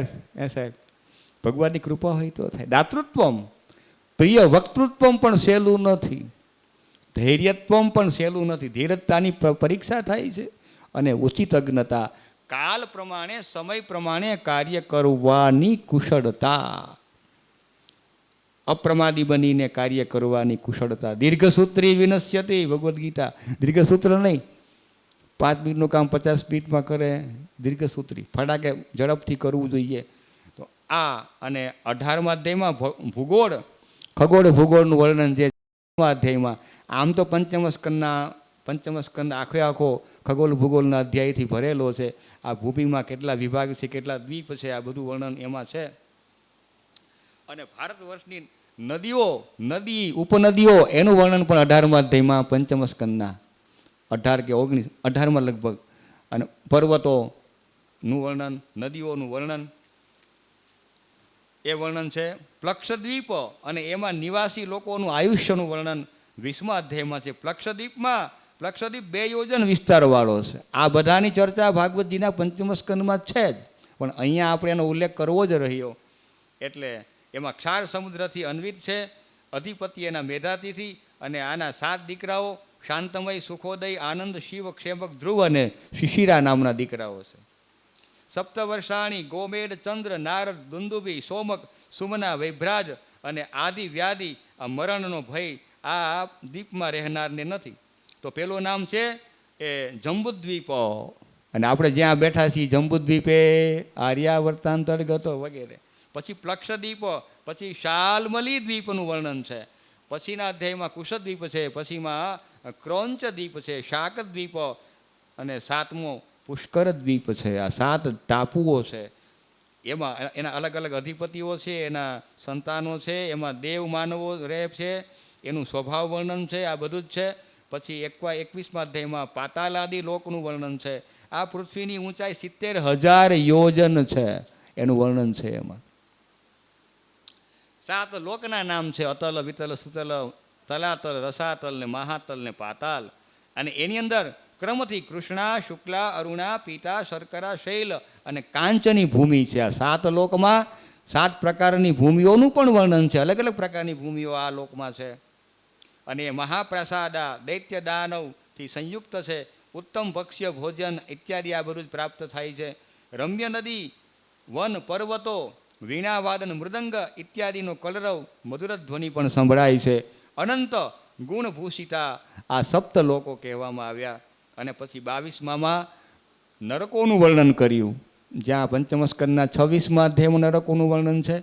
21 અને પછી 7 એટલે કુલ 28 નરકાહ વિવિધ યાતના ભૂમય, અલગ અલગ પ્રકારની યાતનાઓ. પણ કપિલ ભગવાન ના દ્વારા નો જન્મ જેના દ્વારા થયો તે માતા દેવહૂતિને કહે અત્રૈવ સ્વર્ગ નરક, અહીંયા જ છે માં સંપ્રચક્ષતે એમ કરીને 31મા અધ્યાયમાં અત્યૈવ સ્વર્ગ નરક આય ઇતિ માતા પ્રચક્ષતે, હેમાં અહીંયા જ છે. ગયા પછી કોઈને ફોન આવ્યા કે સ્વર્ગલોકમાં લેર કરીએ છીએ, આવ્યું? યમરાજના દંડા ખાવા પડતા હોય તો આપણે કોઈ ફોન કરી, ભાઈ આમાં મને જામીન તો દેવા આવો, કોઈ ફોન કર્યા નહીં. અત્રેય નરક સ્વર્ગ ઇતિ માતા પ્રચક્ષતે. અને વિવિધ યાતનાઓનું આ ભૂમિસ્થાન અહીંયા જ છે. એટલે જે કંઈ કર્મ કરીએ છીએ એટલે આ ભૂમિ ઉપર જ છે, અહીંયા જ પ્રાપ્ત કરીને જવાનું. ઇહૈવ નરક સ્વર્ગ ઇતિ માતા પ્રચક્ષતે. વિવિધ યાતનાઓ ઉપલક્ષ્યતે. એમાં નામ રૌરવ, શૌકર, રોધ, તાલ, નરક. પછી કોણ કેમાં જાય? જૂઠી સાક્ષી પુરાવે તો રૌરવમાં જાય. મદ્યપ, બ્રહ્મ હત્યાદી શૌકર નરકમાં. ગુરુપત્ની, ભગિની, ગામી, તપ્ત કુંભમાં વગેરે નરકોનું વર્ણન, કયા પ્રકારના અપરાધથી કયા નરકમાં જવાનું થાય આ બધી ચર્ચાઓ થઈ. અને આ બધા નરકમાંથી બચવા માટે ભગવાનનું નિરંતર હરિનું સ્મરણ કરવું એ જ માનવ દેહ માટે ઉપકારક અને એ જ પરમ લાભ છે. એના છૂટવા માટે બીજા કોઈ ધમ પછાડા કરવાની જરૂર નથી. હરિસ્મરણ કરીએ તો પણ કામ ચાલે. 23મા અધ્યાયમાં ભૂર્ભુવ સ્વ આદિનું વર્ણન કરવામાં આવ્યું છે. રવિચંદ્ર કિરણોથી જ્યાં સુધી પૃથ્વી પ્રકાશિત થાય છે, નદી પર્વતવાળી ત્યાં સુધી પૃથ્વી કહેવાય. ત્યાં સુધી એને પૃથ્વી શબ્દની વ્યાખ્યા કરી છે. પછી શિશુમાર ધ્રુવચક્રનું વર્ણન જે 24મા અધ્યાયમાં ભાગવતજીના 5મ સ્કંદના 24માં શિશુમાર ચક્રનું વર્ણન એ પણ વર્ણનો ત્યાં ભાગવતજીમાં ઉપલબ્ધ છે. એવા જ અહીંયા વર્ણનો છે. અને પછી તીર્થનું મહાત્મ્ય 25મા અધ્યાયમાં આગળ વધીએ તો તીર્થનું મહાત્મ્ય છે, જેમાં શરીર તીર્થનો મહિમા ગવાયો છે. શરીરમ તીર્થમાખ્યાતમ, શરીરને તીર્થ કર્યું છે ભાઈ. શરીર સામાન્ય નથી, પણ એનો ઉપયોગ જે પ્રકારે જે માણસ કરે તે. બડે ભાગ માનુષ તન પાવા, સુર દુર્લભ સદ ગ્રંથન હિ ગાવા. ભગવાનની અસીમ કૃપા હશે ત્યારે આ માનુષ દેહ મળ્યો છે આપણને. નરતન દેહ તુજે ફિર ના મિલેગી, અબ ના બની તો ફિર ક્યાં બનેગી. ઘડિયાળને જોતો નથી કારણ કે આમાં આગળ ચાલવું છે. અપરાધ જે કાંઈ થાય, કારણ કે આ તો હરિકથા અને બ્રહ્મ પુરાણમાં બેઠા છીએ ભાઈ. કોઈને કશી તકલીફ તો રાજુભાઈ પડવા દેવાના જ નથી. ઊભા થયા તરત જ પાટલે સીધા ખાટલે સીધા ગાડીએ, પછી ગાડીએ આમનામ ક્રમ ચાલવાનો જ છે આપણો. ચિંતા કરવાની જરૂર નથી. મોડું કોને થાય? બનાવવાનું હોય એને. આપણે ક્યાં બનાવવાનું? બનેલું જ છે. ઠાકોરજીએ બધું વ્યવસ્થા કરી આપી છે. તો બસ. અને પાછી એકાદશી છે અંતિમ અધ્યાયમાં. એકાદશ્યામ દ્વાદશ્યામ ચ પઠિતમ પઠ્યતે યેન, એમ ઉલ્લેખ શ્લોકનો કર્યો છે 244મા અધ્યાયની અંદર. એટલે પ્રભુ કૃપાથી આપણે એકાદશીએ મળી છે અને કાલે દ્વાદશી પણ છે. ને એમાં બ્રહ્મ પુરાણનું આ પઠન એકાદશ્યામ દ્વાદશ્યામ વિશેષતઃ આજ ભગવાનની મહોપલબ્ધિ કહીએ, કૃપોપલબ્ધિ કહીએ કે ફલોપલબ્ધિ કહીએ, આ જ છે. અને શરીરનો તીર્થ મહાત્મ્ય પુષ્કર, નેમિ, ધર્મ, દંડક, ચંપક, આ બધા અરણ્યો એ તીર્થના રૂપમાં છે. સૈંધવા અરણ્ય તીર્થો, સૂર્ય, કપિલા તીર્થ, વિરૂપાક્ષાદી તીર્થો, આ બધા જ અનેક પ્રકારના તીર્થોનું વર્ણન અહીંયા કરેલું છે. ભારત છે ને એ કર્મભૂમિ છે. સ્વર્ગ નરકને ફલ આપનારી આ કર્મભૂમિ, આ ભૂમિ કર્મભૂમિ થઈને દરેકને પોતાના ફલ આપે છે. એટલા માટે સ્વર્ગાપ વર્ગ ફલદમ ભારતે નિવાસમ ઇચ્છંતિ દેવાહ, અધ્યાય 27નો આ શ્લોક છે. ભારત વર્ષે એટલા માટે અહીંયા આપણો જન્મ થાય, એટલા માટે લોકો તો ઈચ્છા કરે એવું નહીં. નિવાસમ ઈચ્છંતિ દેવાહ, દેવતાઓ પણ અહીંયા આવવા માટે તલપાપડ બને છે. તો આ નેમિષારણ્યની ભૂમિ બની ગઈ, આ થઈ રહી છે. ભારત વર્ષમાં નવદ્વીપનું વર્ણન છે. અને ત્યાર પછીના 28માં ભારત વર્ષ દક્ષિણ સાગર પાસે દેશનું વર્ણન કર્યું. પવિત્ર સ્વર્ગ મોક્ષપ્રદ છે. કોણાર્કનું વર્ણન કર્યું છે. કોણાદિત્યનું વર્ણન છે. કોણ, એ કોણની અંદર અર્ક એટલે સૂર્યનારાયણ ભગવાન. કોણાર્ક જે મોટેશ્વરમાં છે એ કોણાર્ક ભગવાન સૂર્યનારાયણનું જ્યાંથી ભગવાન સૂર્યનારાયણની ઉત્પત્તિ પણ બતાવવામાં આવી છે. લવણાબ્ધિ પવિત્ર તટે અહીંયા વિવિધ પ્રકારના પુષ્પો ખીલે છે.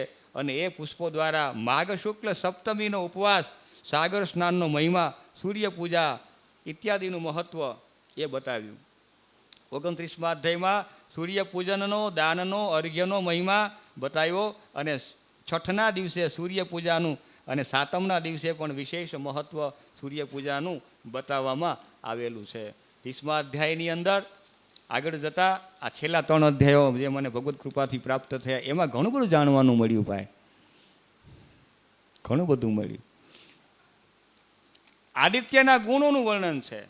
બ્રહ્માજી નારદજીને કહી રહ્યા છે, શુદ્ધ પૌરાણિક સૌનકાદીઓને કહી રહ્યા છે, અને આપ સમક્ષ આ જીવ આપને કહી રહ્યો છે. બસ આદિત્ય ત્રિલોક મૂળ છે.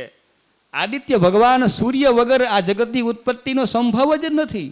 સૂર્યની ઉત્પત્તિનું વર્ણન 31મા અધ્યાયમાં બતાવવામાં આવ્યું છે. 32માં દૈત્ય પીડિત દેવગણ દ્વારા અદિતિ દ્વારા કરેલું ભગવાન સૂર્યનું સ્તવ પાઠ, ભગવાન સૂર્યની આરાધના અદિતિએ કર્યા. દૈત્ય પીડિત દેવગણોને ઉગારવા માટે અદિતિએ કરેલું ભગવાન સૂર્યનારાયણનું સ્તવન છે. દેવો નસુરનો સંગ્રામનું વર્ણન છે. દક્ષ પ્રજાપતિના 60 કન્યાઓનું વર્ણન, એમાં કશ્યપને જે કન્યાઓ આપી એનું વર્ણન, દિતિ અદિતિ ધનુ કાષ્ઠા ઈલા સુરસા રમા ઇત્યાદિનું વર્ણન. દેવો પીડિત થયા અને આ અદિતિ ભગવાને સૂર્યનારાયણનું સ્તવન કર્યું. ભગવાન સૂર્ય પ્રસન્ન થયા. દેવ માતા અદિતિના ગર્ભમાં ભગવાન સૂર્યનો પ્રવેશ થયો. અને અહીંયા જે આપણે વાત કરી હતી તે માર્તંડ નામ કેમ પડ્યું એનું વર્ણન છે. ગર્ભાંડ મૃત થવાથી શંકા થઈ કશ્યપ મહારાજને કે આ તમારો ગર્ભ મૃત્યુ થઈ જશે, ગર્ભમાં રહેલું અંડ છે એ મૃત બનશે. પરંતુ નહીં, આપે તપશ્ચર્યા કરી છે એટલે તે મૃત નહીં થાય, એટલે માર્તંડ બનશે. અને માર્તંડ બની અને આપને ત્યાં એ પુત્ર રૂપે ભગવાન વિવસ્વાન પ્રગટ થશે. ત્યાર પછી અંતિમ અધ્યાય એટલે કે 33મો અધ્યાય. અંધકારથી ઢંકાયેલા બ્રહ્માદિક લોકો નો પ્રકાશ આપવાનું કામ ભગવાન સૂર્ય નારાયણ કરી રહ્યા છે. એટલે સૂર્ય ભગવાન દ્વારા વરદાન પ્રાપ્ત થયું અને ભગવાન સૂર્યનારાયણના અષ્ટોત્તર શતનામાની ભગત વષ્ટાજીમાં હંસો હેલિસ તેજો નિધિર હરિ દિનકરો દિનપતિ સહસ્ર રશ્મિ દિવાકરો, આ બધા જ નામો ભગવાન સૂર્યનારાયણના છે. 33મા અધ્યાયમાં ભગવાન સૂર્યના 108 નામ છે. દેવતાઓ કહી રહ્યા છે કે ભગવાન હે સૂર્યનારાયણ, ભગવાન આપ જ સર્વ દેવોનું તેજ આપ છો. જગત ઉત્પત્તિ સ્થિતિ લય કારણ ભૂત ભગવાન સૂર્યનારાયણ. પછી જે નામે એને કરીએ તે, જે નામે જે પ્રકારે એનું સ્મરણ કરવામાં આવે તે. નમઃ સવિત્રે જગદેક ચક્ષુષે જગત પ્રસૂતિ સ્થિતિ નાશ હેતવે ત્રયીમયાયત ત્રિગુણાત્મધારિણે વિરંચી નારાયણ શંકરાત્મને. આપ તો બ્રહ્મા વિષ્ણુ અને મહેશના રૂપમાં રહેલા છો. આપ તો જગતની આંખ છો અને એ જગતની આંખથી જ પક્ષીઓ પોતાની પાંખથી ઉડે છે. પ્રકાશ ન હોય તો શું થાય? એટલે અનંત ગગન અનંત છે, પણ પક્ષીઓ સાંજના દિનાત્યએ પક્ષીના સાંજ પડે એટલે પક્ષીઓ થાકીને માળામાં આવે અને એને ખબર પડે કે આ તો આકાશ અનંત છે. ભાઈ, પક્ષીઓનો અપરાધ નથી, અનંત આકાશ અનંત છે એટલે એને પહોંચી શકતા નથી. અને અંતમાં ભગવાન સૂર્યનારાયણના નામનો આ 108 નામનો પાઠ કરવાથી જે પાઠનું ફલ મળે છે એ ધન રત્ન પુત્ર સ્ત્રી પૂર્વ જન્મની સ્મૃતિ, આ બધી જ વસ્તુઓ માનવને પ્રાપ્ત થાય છે. અંતમાં આ 33મા અધ્યાયમાં ભગવાન સૂર્યનારાયણના નામનો મહિમા ગવાયો. એના નામના એના પાઠનું ફળ પણ કહેવામાં આવ્યું. અને અંતમાં મંત્રતઃ તંત્રતઃ છિદ્રમ દેશકાલાર્હ વસ્તુતઃ સર્વં કરોતિ નિશ્છિદ્રમ નામ સંકીર્તનમ તવ. ભાગવતજી 8:23-42. કારણ કે આ જે કંઈ ત્રુટિ રહી ગઈ, રહી જ જવાની છે. ગમે એટલા ખોટી થઈએ તો એ ત્રુટિ રહી જવાની જ છે. આ નિર્વિવાદ વાત છે.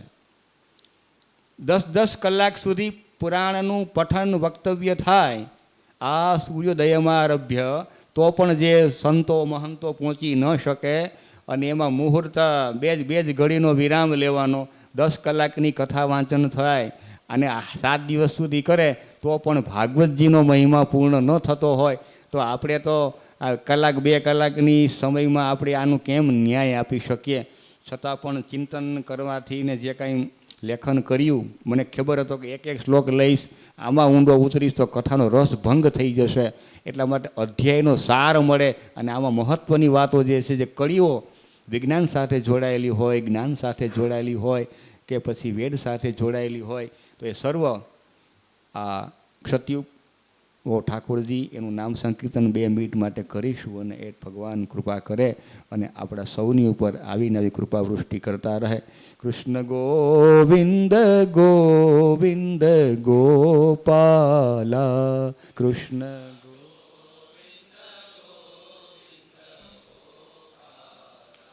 ભજ મુરલી મનોહર નંદલાલા ભજ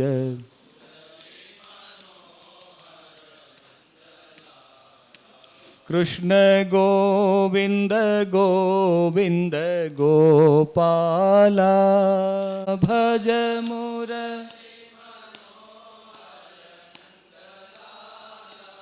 કૃષ્ણ ગોવિંદ ગોવિંદ ગોપાલા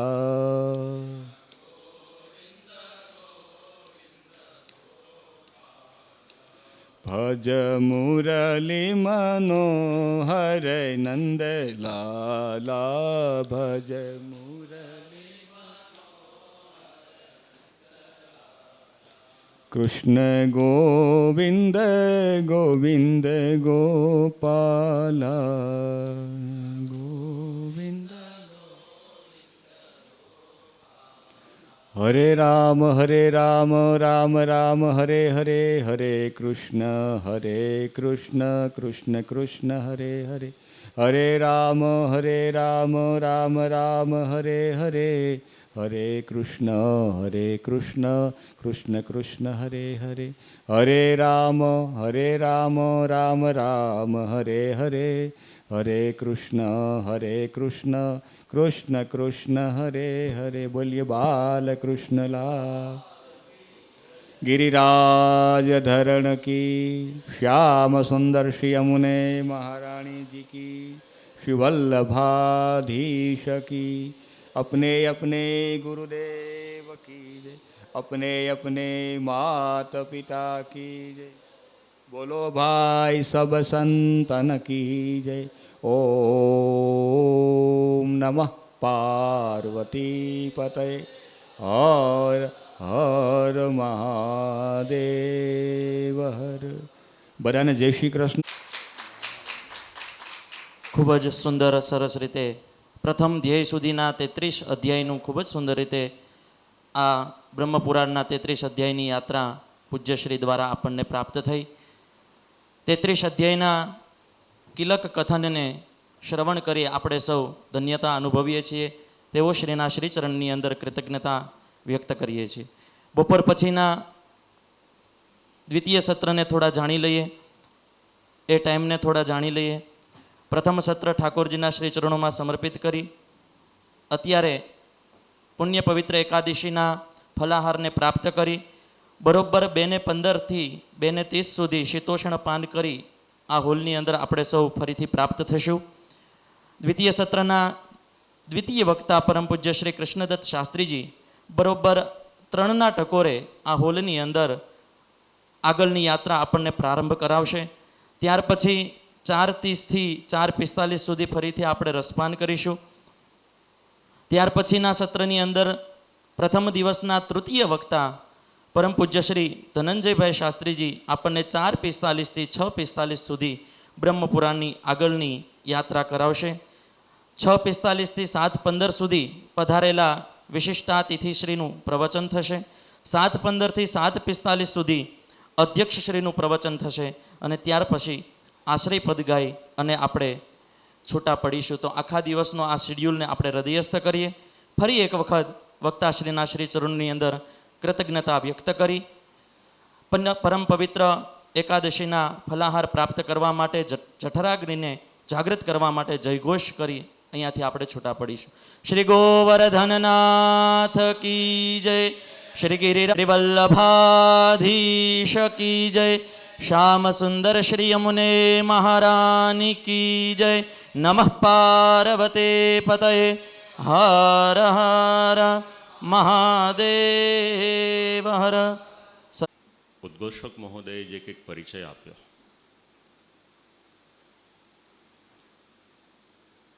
એક પદ જરા મને ઉપર આપી દીધું. હું શ્રી ગુસાઈજીના વંશમાં નથી, એમની સેવક પરંપરામાં છું. પણ બ્રાહ્મણ જ્યારે આપવાની ઈચ્છા કરે ત્યારે અનેક ગણું આપે. એ કૃપા એમણે આજના દિવસે મારી પર કરી. ત્રીજી વાત, પરિચય ગમે એટલો લાંબો હોય, કોઈ પણ વ્યક્તિ હોય, 1 પાનું ભરીને હોય, 5 પાના ભરીને હોય, 15 પાના ભરીને હોય કે 50 પાના ભરીને હોય, એ વ્યક્તિ જ્યારે બોલવાની શરૂઆત કરે, યદા યદા મુંચતી વાક્ય બાણમ, ત્યારે એનો પરિચય થાય છે. અને જે પ્રમાણે સવારે પૂજ્યશ્રી યોગેશભાઈએ જે પરંપરાની વાત કરી, ભગવાન જ્યારે કોઈ પણ પરંપરામાં જન્મ આપે, ભગવત કૃપાથી કંઈક પ્રાપ્ત થાય, એની સાથે સાથે એક જવાબદારી વધે છે. જ્યારે બ્રહ્મપુરાણને માટે નિમંત્રણ આપ્યું, શ્રી રાજેશભાઈને કહ્યું મેં કે આ મારો વિષય નથી. કારણ જ્યારે આટલું આયોજન કરતા હો, ઈચ્છા એવી હોય કે સુયોગ્ય વ્યક્તિને નિમંત્રણ આપવામાં આવે તો સારું.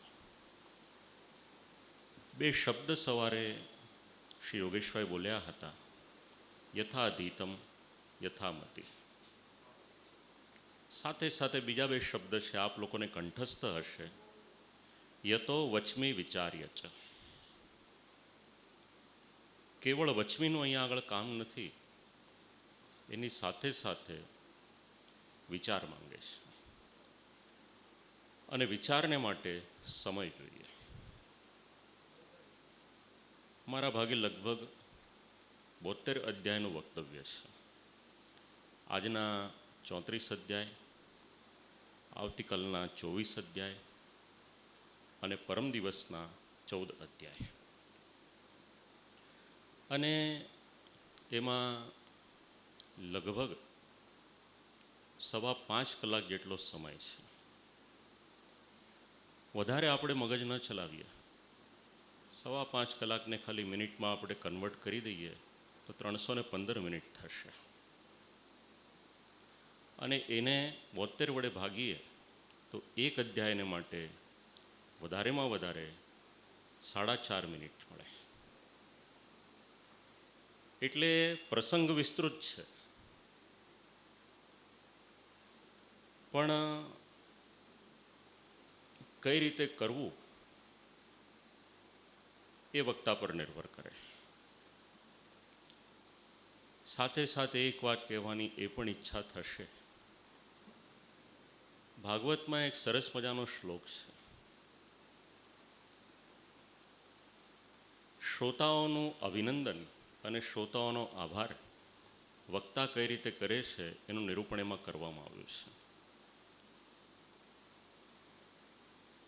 કંઈક એવો જ ભાવ ભગવાને અત્યારે કંઈક સુજાડ્યો છે, આપ લોકોને કહું. મારા પણ અહોભાગ્ય છે, ઘણા બધા પીએચડી ડૉક્ટરેટ થયેલા, સંસ્કૃતમાં સંભાષણ કરી શકે, કલાકોના કલાકો સુધી બોલી શકે, એક શબ્દના અનેક અર્થ કાઢી શકે એવા વિદ્વાનો અહીંયા આગળ વિરાજમાન છે. ખૂબ જ વિનમ્રતાથી આપ લોકોને એક વાત કબૂલ કરું, વૈદુષ્યનો 1% પણ મારો દાવો નથી. પણ સાથે સાથે એ વાત પણ સાચી છે કે મહેનત કરવામાં 1% પણ કસર છોડી નથી. શું બોલાવવું એ તો ભગવાનના હાથમાં છે, એ મારા હાથમાં નથી. કારણ કે આપણે વિચાર્યું ઘણું બધું હોય, પણ પ્રચોદિતા એને પુરા સરસ્વતી એ તો ભગવાનના હાથમાં છે. અને એ બુદ્ધિ પ્રેરક શ્રી કૃષ્ણ જે પ્રમાણે પ્રેરણા કરે, જે પ્રમાણે સુજાડે, એ પ્રમાણે આ પુરાણને યત્કિંચિત જે કંઈક પણ ન્યાય આપી શકાય એને માટે આપણે પ્રયત્ન કરીશ. સંસ્કૃત સંસ્કૃતિ સંસ્થાનમ, ખૂબ સુંદર નામ. એના દ્વારા આયોજિત પુરાણ પ્રજ્ઞા પ્રતિષ્ઠાન અને એમાં પણ બ્રહ્મપુરાણની શિબિર. ખૂબ સુંદર અહીંયા આગળ વાક્ય લખ્યું છે. આદ્યમ સર્વ પુરાણાનામ પુરાણમ બ્રહ્મમુચ્યતે.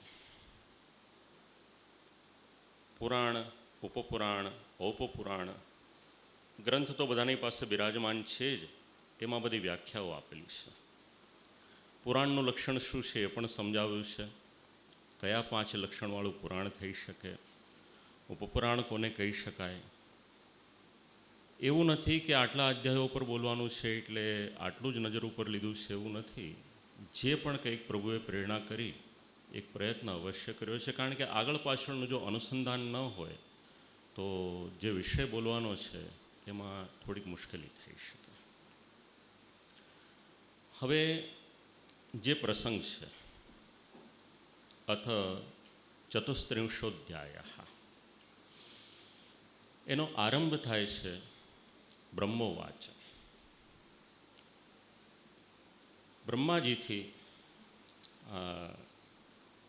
34મો અધ્યાય એનો આરંભ થાય છે.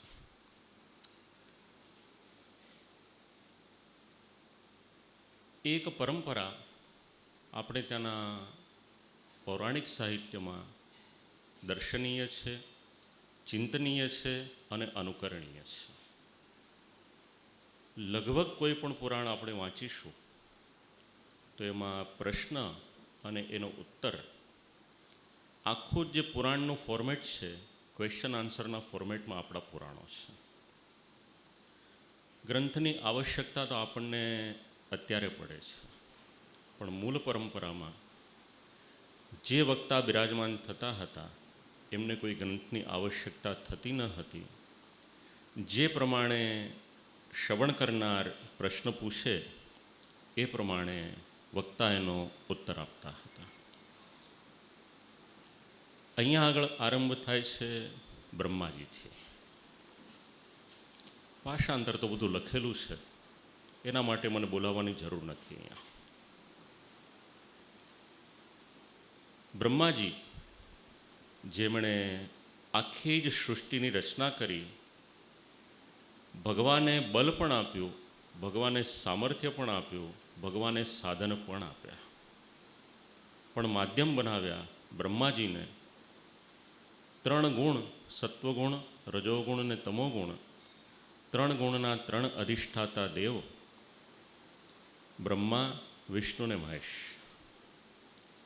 ભાગવત એવું પ્રમાણ આપે છે બ્રહ્માજીમાં રજોગુણ વધારે છે, અને બ્રહ્માજીએ મનુષ્યની સૃષ્ટિ બનાવી તો તમારામાં અને મારામાં પણ રજોગુણ એ કંઈક સત્વગુણ અથવા તો તમોગુણની માત્રામાં વધારે રહેલો છે.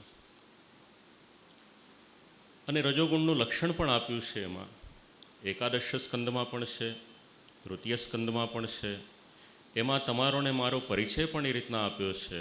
દુઃખે ચ સુખમાનીના, આ તમારો ને મારો પરિચય છે. એક સ્વભાવ છે રજોગુણનો, એ કાયમ કંઈક ને કંઈક પ્રવૃત્તિમાં રોકાયેલો રહે, એ શાંત ન બેસી શકે. આપણે ત્યાં મહાદેવજીના લગભગ જ્યાં જ્યાં હિન્દુ સમુદાય હોય, જ્યાં જ્યાં આર્ય પરંપરા હોય, એ ગામમાં મહાદેવજીનું મંદિર હોય, ભગવાન વિષ્ણુનું મંદિર હોય, પણ બ્રહ્માજીના મંદિર પુષ્કર હોય કે ખેડ બ્રહ્મા હોય કે એવા કોઈક સ્થાનમાં આપણને મળશે. સૃષ્ટિની રચના તો કરી, સાહિત્ય વિશે વિચારવું હોય તો આખું જે બ્રહ્માંડ રચ્યું એના માટે બ્રહ્માંડ પુરાણ, અને એનાથી પણ આગળ વિચારવું હોય તો વૈખાનસ તંત્ર, એનું અનુસંધાન પણ આપણે બ્રહ્માજીની સાથે લઈ શકીએ. ખૂબ જ વિસ્તૃતિકરણ હતું એ ગ્રંથનું. આજે તિરુપતિ બાલાજીમાં જે સેવાનો પ્રકાર ચાલે છે એનું મૂળ આ ગ્રંથમાં છે એવું કહેવાય છે.